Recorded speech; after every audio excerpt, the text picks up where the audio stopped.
الشیطان الرجیم بسم اللہ الرحمن الرحیم۔ مولا کائنات حضرت امیر المومنین علی ابن ابی طالب علیہ السلام کے مجموعہ کلام نہج البلاغہ کے پہلے باب کا خطبہ نمبر 233۔ اس خطبے میں پیغمبر صلی اللہ علیہ وآلہ وسلم کی ہجرت کے بعد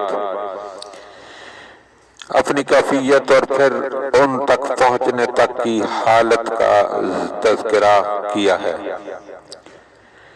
فَجَعَلْتُ أَتَّبِعُ مَأْخَذَ رسول اللہ صلی اللہ علیہ وآلہ وسلم فَأَتَعَ ذِكْرَهُ حَتَّى انْتَهَيْتُ إِلَى الْأَرَجِ۔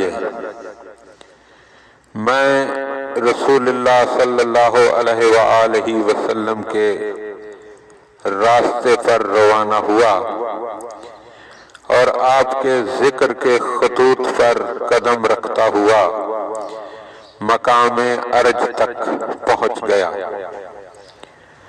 سید رضی علیہ رحمہ فرماتے ہیں کہ یہ ٹکڑا ایک طویل کلام کا جز ہے۔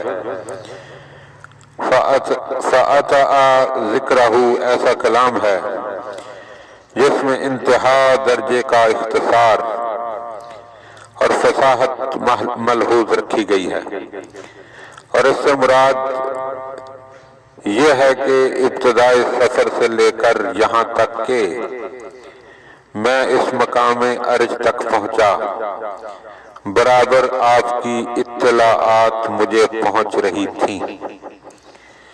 آپ نے اس مطلب کو اس عجیب و غریب کنایہ میں ادا فرمایا ہے۔